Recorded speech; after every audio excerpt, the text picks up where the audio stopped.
वंदे मातरम। महाराष्ट्र गोवा के इस बुलेटिन में आप सभी का बहुत स्वागत है। मैं हूं आपके साथ दीपिका सिंघल। पीएमएलए की विशेष अदालत ने शिवसेना सांसद संजय राउत को 4 दिन के लिए ईडी कस्टडी में भेजा गया है। अब पात्राचौल भूमि घोटाला मामले में 6 घंटे से अधिक समय तक पूछताछ के बाद शिवसेना सांसद संजय राउत को गिरफ्तार कर लिया गया था। सत्र अदालत में पेशी के बाद कोर्ट ने संजय राउत को 4 दिन के लिए ईडी कस्टडी में भेज दिया है। हालांकि ईडी की ओर से सॉलिसिटर जनरल अनिल सिंह ने दलील दी है कि संजय राउत को 4 बार तलब किया गया था, हालांकि वो केवल एक बार एजेंसी के सामने पेश हुए। इस बीच ईडी के वकीलों ने कोर्ट में दलील दी कि संजय राउत ने सबूतों, गवाहों से छेड़छाड़ की कोशिश की है। तो फिलहाल संजय राउत ईडी की कस्टडी में है। 4 दिन की रिमांड मिली है ईडी को संजय राउत की।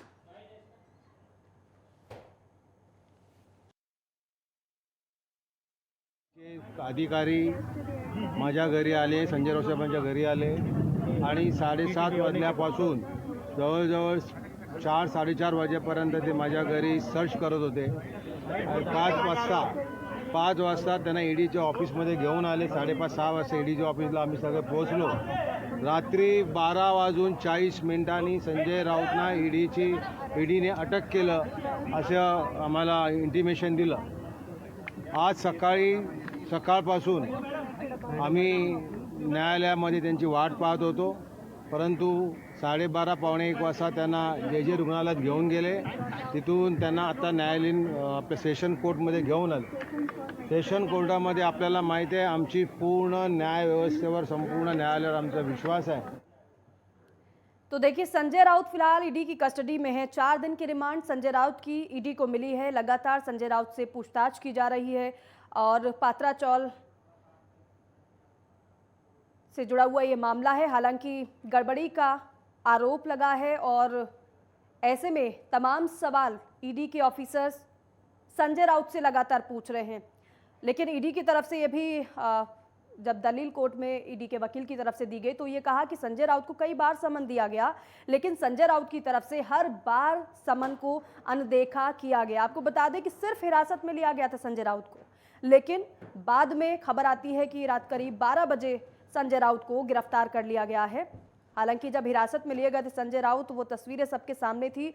कॉन्फिडेंट तो नजर आ रहे थे, लेकिन कहीं ना कहीं थोड़ी नर्वसनेस जरूर थी, क्योंकि तमाम सवालों का सामना संजय राउत को करना होगा और कर भी रहे हैं। लगातार ईडी के ऑफिसर्स उनसे सवाल पूछ रहे हैं और अभी तक ये कहा जा रहा है कि ईडी के ऑफिसर संजय राउत के सवालों के जवाबों से संतुष्ट नहीं नजर आ रहे हैं। हालांकि मांगी तो 8 दिन की रिमांड थी ईडी ने, लेकिन मिली सिर्फ 4 दिन की कस्टडी।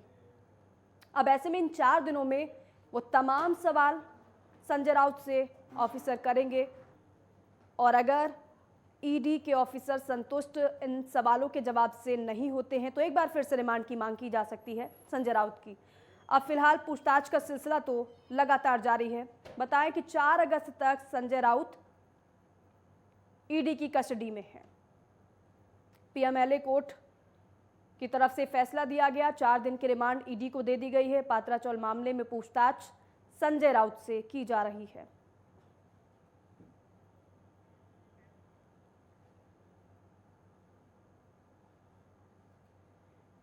तो 4 अगस्त तक की रिमांड मिली है ईडी को संजय राउत की और इन 4 दिनों में वो तमाम सवाल संजय राउत से पूछे जाएंगे जो गड़बड़ी के आरोप लगे हैं, मनी लॉन्ड्रिंग के जो आरोप लग रहे हैं। हालांकि इससे पहले कई बार 2 से 3 बार समन संजय राउत को भेजा गया था, ईडी का ये कहना है, लेकिन एक बार भी जवाब नहीं आया। इस बार हिरासत में लिया गया। हिरासत के बाद गिरफ्तार हुए संजय राउत। पूछताछ का सिलसिला जारी है। और विनोद ओझा हमारे साथ, ब्यूरो चीफ, ऑनलाइन पर हमारे साथ जुड़ गए हैं। विनोद, फिलहाल पूरे मामले में कुछ नया अपडेट? जी दीपिका, अभी कैसा है, उनको कल ईडी की कस्टडी हो गई और ईडी की कस्टडी होने के बाद आज उनसे पूछताछ जारी है। कुछ उनके जो वकील है उनको वहां पे मिलने की इजाजत दी गई है और ये भी इजाजत दी गई है कि उनको 10 बजे के बाद से पूछताछ नहीं होगी, क्योंकि उनके जो मेडिकल कंडीशंस है वो ठीक नहीं है। आज 2 जगहों पे छापामारी की गई है मुंबई में। ईडी ने रेड किया हुआ है दादर और कंजूर मार्ग में। वहां से क्या मिला है क्या नहीं मिला है इसकी जानकारी तो नहीं है, लेकिन छापेमारी जारी है और पूछताछ में क्या निकलता। ठीक है विनोद, बहुत शुक्रिया जानकारी के लिए, बातचीत के लिए। तो देखिए, जैसे मेरे सहयोगी जानकारी दे रहे थे कि पूछताछ लगातार जारी है और 2 ठिकानों पर छापेमारी भी की जा रही है। ये फिलहाल अभी तक का अपडेट है, लेकिन संजय राउत की तरफ से ये कहा जा रहा है कि उनकी तबीयत का हालांकि हवाला दिया जा रहा है और इसलिए कहा जा रहा है कि लंबी पूछताछ ना हो पर डे, बल्कि कुछ समय का अंतराल दिया जाए। ये संजय राउत के वकील की तरफ से कहा जा रहा है। अपडेट जो भी होगा आप तक पहुंचाएंगे पूरे मामले से जुड़ा हुआ।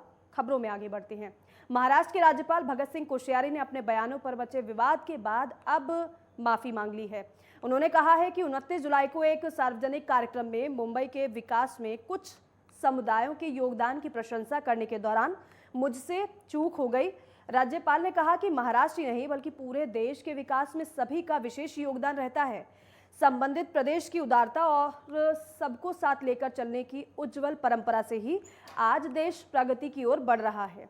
बता दें कि राज्यपाल ने कार्यक्रम के दौरान महाराष्ट्र में रहने वाले गुजरात और राजस्थान के व्यापारियों के कारोबारियों को लेकर बयान दिया था, जिसमें महाराष्ट्र को उन्होंने इन दोनों राज्यों से कमतर बताया था। राज्यपाल के बयान के बाद कांग्रेस, एनसीपी समेत कई दलों ने बयान को लेकर नाराजगी भी जाहिर की थी, जिसके बाद राज्यपाल ने अपने बयान को एक भूल बताते हुए माफी मांग ली है।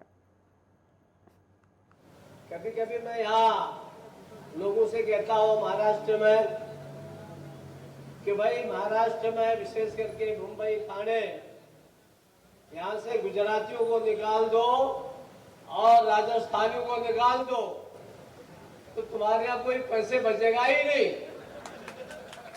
ये राजधानी जो है जो कहलाती है आर्थिक राजधानी कहलाएगी नहीं। तो देखिए, सुन रहे थे आप, दरअसल ये वही बयान था जिस बयान की चारों तरफ निंदा हुई है और लगातार तमाम पार्टियों ने इस बयान को लेकर भगत सिंह कोश्यारी को घेरा भी है। अब ये जानकारी है कि उन्होंने माफी मांग ली है इस बयान पर। आगे बढ़ते हैं। महाराष्ट्र के राज्यपाल भगत सिंह कोश्यारी के बयान को लेकर पुणे में महाविकास अघाड़ी ने विरोध प्रदर्शन किया है। छत्रपति शिवाजी महाराज स्मारक के सामने भारी संख्या में जुटे कार्यकर्ताओं ने कहा कि राज्यपाल के बयान से साफ होता है कि महाराष्ट्र को लेकर उनके मन में द्वेष की भावना है।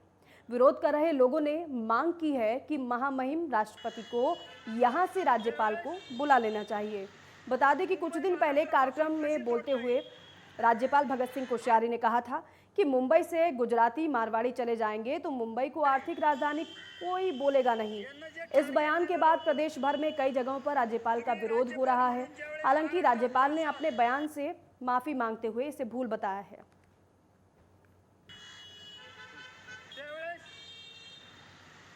मुंबई महाराष्ट्रापासून कशी तोडता येईल और महाराष्ट्र के लोक शाहीर के नाम से मशहूर अन्ना भाऊ साठे को उनकी 102वीं जयंती पर सरकार ने साहित्य रत्न से सम्मानित किया है। ये सम्मान मुंबई के चेंबूर में एक कार्यक्रम के दौरान दिया गया। महाराष्ट्र के CM Eknath Shinde, deputy CM Devendra Fadnavis,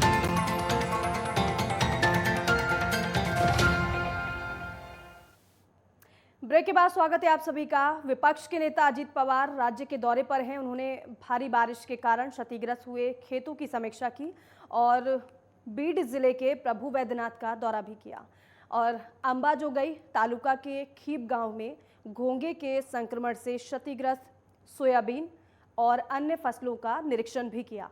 इस अवसर पर जिले के पूर्व संरक्षक मंत्री और समाज कल्याण मंत्री धनंजय मुंडे समेत जिला कृषि अधिकारी बाबा साहेब जेजूरकर, अपर कलेक्टर मंजूषा मिस्कर, अपर पुलिस उपाधीक्षक कविता नेरकर समेत अन्य अधिकारी मौजूद रहे।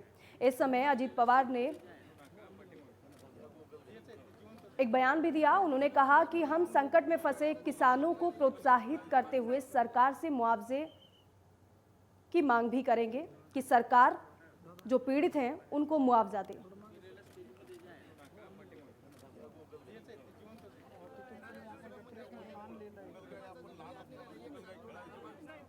तो तो अजीत पवार ने दौरा किया, हालांकि जो फसलें ख़राब हुई हैं, सोयाबीन की फसल ख़राब हुई है, क्योंकि अगर महाराष्ट्र की बात करें तो लगातार बारिश हुई है और कई जगहों पर हालत बद से बदतर है। ऐसे में किसानों को भी नुकसान पहुंचा है, फसलें ख़राब हो गई हैं, किसान बेहद परेशान हैं। और इस दौरान जहां पर ज़्यादा नुकसान हुआ है, जो क्षेत्र प्रभावित हैं, अजीत पवार वहां का दौरा कर रहे हैं। तस्वीर आप देख रहे हैं, फसलों का उन्होंने निरीक्षण भी किया है और जो किसान हैं पीड़ित, उनसे बातचीत भी की है, उनकी परेशानियों को जाना है और आश्वस्त किया है किसानों को कि वो इस मुद्दे को सदन के अंदर उठाएंगे और साथ ही साथ किसानों को मुआवजा देने की अपील सरकार से करेंगे।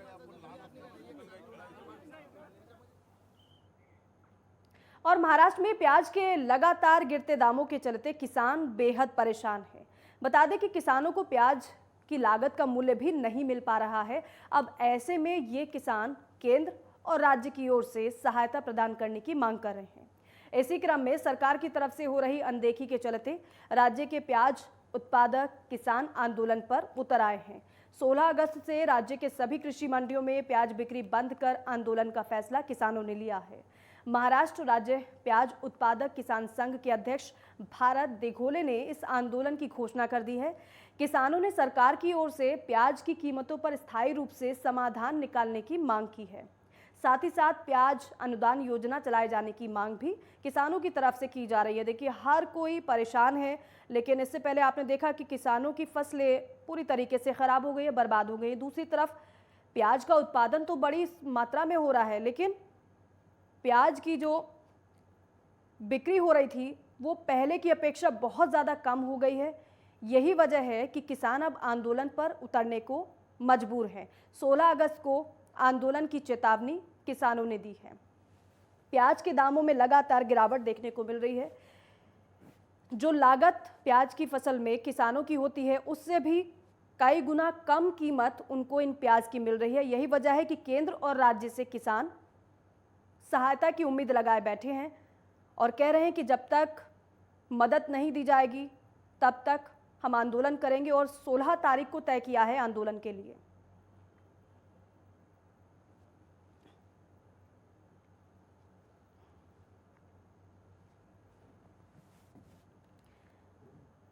तो कोई एक फसल प्रभावित नहीं हुई है, क्योंकि लगातार कई फसलें किसानों की बर्बाद हो चुकी है। फिर चाहे वो अन्य फसलें हो या फिर प्याज की अगर बात करी जाए, सबसे बड़ा उत्पादक है, लेकिन बावजूद इसके लगातार दामों में गिरावट किसानों के लिए मुसीबत का सबब बन गई है।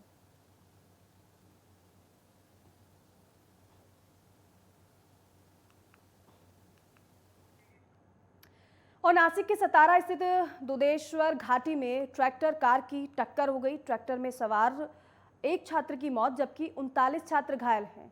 सभी घायलों को सतारा ग्रामीण अस्पताल में इलाज के लिए भर्ती कराया गया है। जिले की दुधेश्वर घाटी में भगवान शिव का प्राचीन मंदिर है, जहां सावन महीने में शिव भक्तों की अपार भीड़ होती है और इस भीड़ को नियंत्रित करने के लिए पास के ही एक एजुकेशनल इंस्टीट्यूट के छात्रों को लाया गया था। बंदोबस्त के बाद मंदिर से लौटते समय ट्रैक्टर और एक कार की टक्कर होने से हादसा हो गया। लोग इस लापरवाही के लिए मंदिर और स्कूल मैनेजमेंट पर, स्कूल प्रबंधन पर गुस्सा जता रहे हैं, नाराजगी जाहिर कर रहे हैं। हालांकि 39 लोग जो घायल हैं उन्हें अस्पताल में भर्ती करा दिया गया है। कार और ट्रैक्टर की टक्कर हुई, 39 घायल हैं।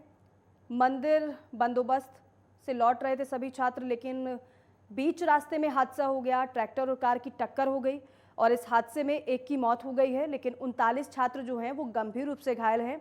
हालांकि अब लापरवाही की वजह से मंदिर और स्कूल प्रबंधन पर सवाल खड़े हो रहे हैं, आरोप लगाए जा रहे हैं और नाराजगी भी जताई जा रही है।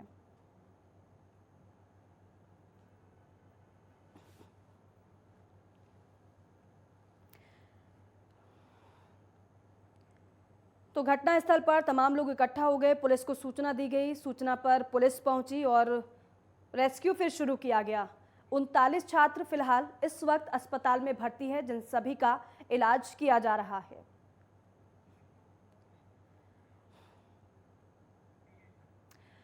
और देश में इलेक्ट्रिक वाहनों को लॉन्च किया गया है, लेकिन कुछ ही दिनों बाद इन वाहनों में आग लगने की घटनाएं सामने आ रही हैं, जिनमें 2 पहिया वाहनों में आग लगने की घटना शामिल है। जयंत टॉकीज इलाके में फेयरडील नाम की दुकान के संचालक अजय गिडवानी की दुकान सामने इलेक्ट्रिक वाहन चार्ज पर लगा हुआ था, जहां अचानक इलेक्ट्रिक वाहन में आग लग गई। घटना में 2 पहिया वाहन पूरी तरह से जलकर खाक हो गया है। तो तस्वीर देख रहे हैं आप, पूरी तरीके से इलेक्ट्रिक वाहन खाक हो चुका है। बताया जा रहा है कि चार्जिंग पर इस इलेक्ट्रिक वाहन को लगाया गया था, लेकिन अचानक ही इसमें भीषण आग लग गई और देखते देखते आग ने विकराल रूप धारण किया और आखिरी में ये वाहन पूरी तरीके से खाक हो गया।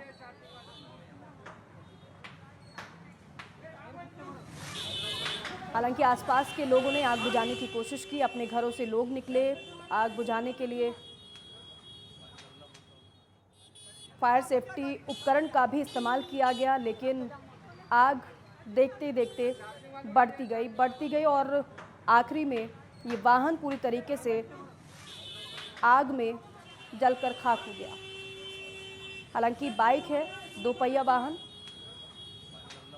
आग की चपेट में खाक हुआ है।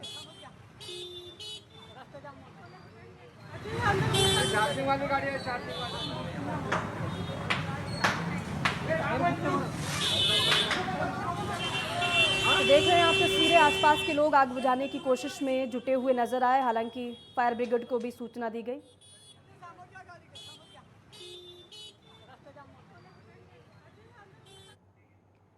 और वहीं कोल्हापुर जिले के भूदरगढ़ तालुका के तिरवड़े गांव ने नाग पंचमी को लेकर खूब उत्साह दिखा है।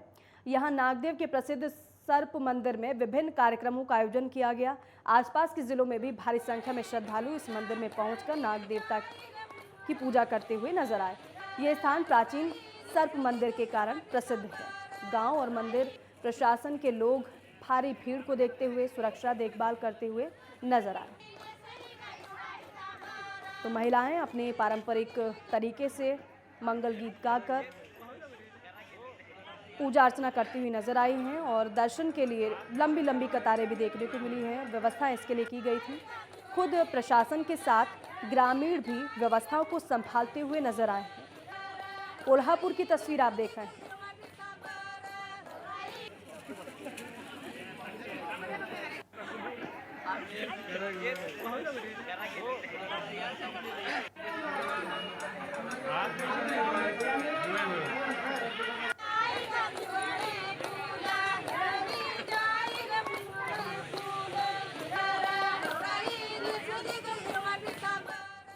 तो भूदरगढ़ तालुका में प्रसिद्ध नागदेव ये मंदिर है और यहाँ पर महिलाएं पूजा अर्चना करती हुई नजर आई हैं। हालांकि नाग पंचमी के दिन नाग देवता की पूजा होती है और यहाँ का ये प्रसिद्ध मंदिर बताया जाता है, जहाँ पर विशेष महत्व है पूजा अर्चना का। दूर दूर से लोग इस मंदिर में नाग देवता की पूजा करने के लिए पहुँचते हैं।